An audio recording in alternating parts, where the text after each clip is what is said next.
At 9:15 hours, a Ukrainian Su-25 was screaming across volatile Kherson Oblast at 150 meters, carving through the air like a steel comet toward the fortified Kakhovka hydroelectric crossing, now a Russian supply highway pulsing with enemy life, while the pilot had successfully used the twisting, tortured terrain to stay hidden so far. This fragile cloak of safety would shatter in a matter of minutes. Unknown to the pilot, 3 different Russian radar systems were already tightening their electronic claws around him. An imposing S-300V4's grill pan radar had locked him at 48 kilometers. The predatory Tor M1 was tracking from the south, and a restless Buk M2 was. Warming up to the east, enough overlapping missile coverage to pulverize any aircraft into shimmering confetti.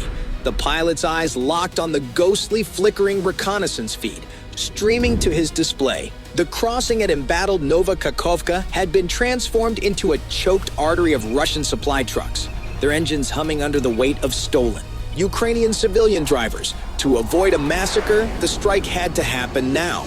The Su-25 was threading itself through the narrow, winding Inhulets River Valley using the natural jagged scar in the land to mask his approach. Flying at 880 kilometers per hour, just 150 meters above the scarred, war-ravaged ground, he held one precious advantage: as long as he stayed in the valley, the surrounding rugged hills kept him hidden from the long-reaching eyes of Russian radar. But that protection would evaporate in 6 minutes, when the valley unfurled into exposed farmland, flat, open, and utterly merciless. After that, the final 6 kilometers to the target would become a stretch of sky the pilots grimly called the shooting gallery.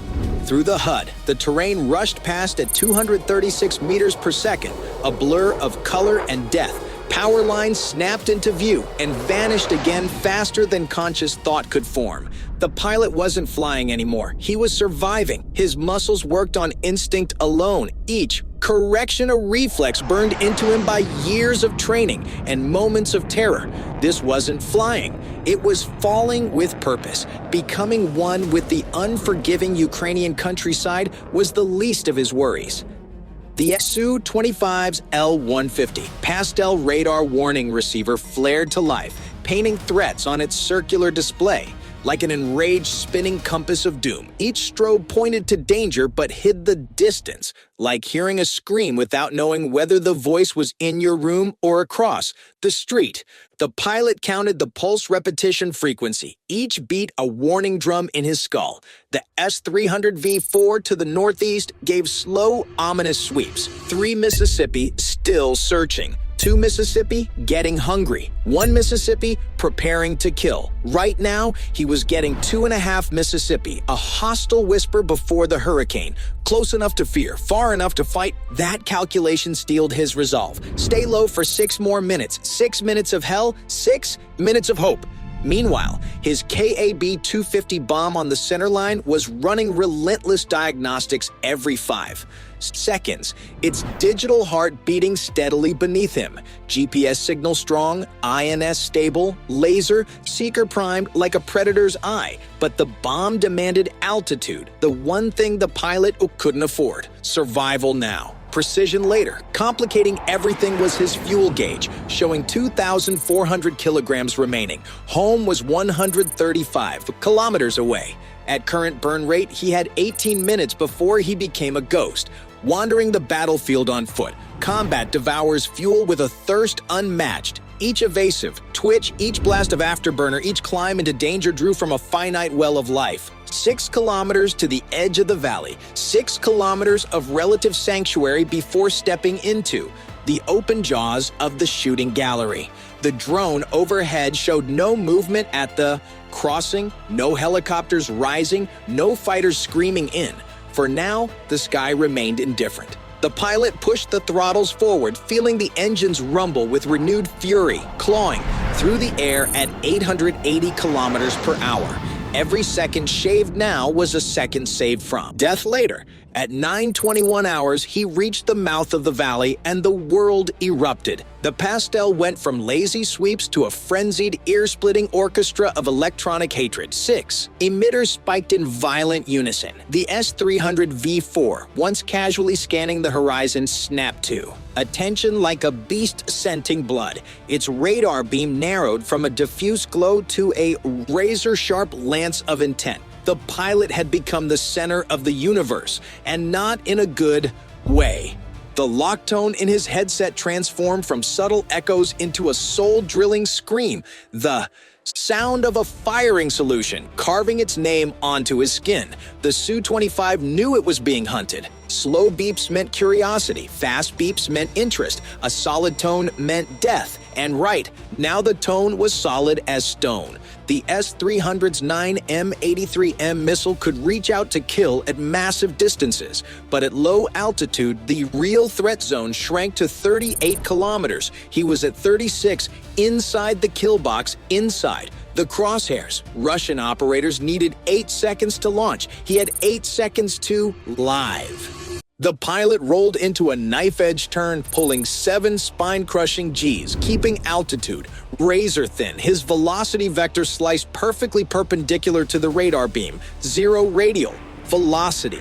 To the radar, he was no longer a plane. He was the ground. Lock broken, but the maneuver cost him precious position and painted a flashing arrow above his head. Suddenly, a Tor M1 lit up 10 kilometers south, close enough for the pilot to almost feel its presence through the canopy. Its radar hummed like an executioner sharpening his blade. The Tor's missiles, directed by command guidance, were relentless hunters. Break the lock or die. The pilot snap-rolled left and dove for the deck, dropping from 150 to 50 meters in 2. Heartbeats. Trees whipped past like reaching fingers. His left hand slammed the countermeasures panel. 120 shimmering bundles of aluminum-coated fibers burst behind him. A cloud of lies to confuse the S-300. A second dispenser erupted, fibers tuned to the Tor's frequency, filling the sky with deceptive echoes. Then the SPS-171 ECM pod ignited, weaving a phantom aircraft beside him, a ghost brighter, louder, more appealing to enemy radar. Russian screens split into 2 targets, their radars. Chased the ghost, the real Su-25 slipped into the shadows, but flying at 50 meters was flying on fate's razor. 1 power line, 1 ridge, 1 blink too long, and he would become a smear on the earth. The release point was now 7 kilometers ahead. This was it. The pilot chose chaos. He slammed the afterburners. The engines detonated into roaring columns of fire, launching him skyward in a blazing vertical scream. He went from invisible to undeniable, a flare to every radar in southern Ukraine. Inside the S-300 command vehicle, operators' eyes widened as altitude numbers spiked violently. Rate of climb 330 meters per second. Firing solutions struggled to predict the madness. Launch in 5, 4, 3. The climb was brutal. From 50 to 5,000 meters in 18 seconds, his vision collapsed into a narrowing tunnel of gray. His G-suit squeezed him like a vice wrapped around his organs, barely holding consciousness together. At the peak, 5,000 meters, upside down, nose pointed toward the yawning earth below, the pilot finally had what he needed: altitude, range, a chance. The KAB-250 could reach from here. Systems green, missiles incoming, time gone, and he steadied the jet for 2 defiant seconds. The bomb ran its checks in a microburst of processing. He pressed the pickle button. The bomb fell away, and the jet leapt upward, suddenly lighter, suddenly faster, suddenly alive. He rolled inverted and plunged earthward, pulling 9.5 Gs, every bone vibrating. Something cracked in the left wing root. He ignored it. Survival came first. He smashed through the sound barrier, the world shaking around him like it wanted him dead. The S-300 missiles overshot, 2 furious streaks of steel and fire searching for a target that no longer lived where they expected. Behind him, the Buck M2 launched, but locked onto the bomb instead, wasting $1 million. Interceptor on a weapon arcing toward destiny. The Kakhovka crossing had seconds left of its life. At 7,900 meters, the bomb tipped downward. Its seeker cooled to minus 40 degrees Celsius and scanned the world. Below with machine coldness, the heated concrete bridge glowed brilliant white, a beacon, a target, a sentence. The bomb made a 2.1-degree correction. Locked. Impact in 10 seconds. A drone operator 8 kilometers away watched silently as if witnessing a divine event. 6 seconds, 5, 3, 2, 1. The KAB-250 struck at 340 meters per second.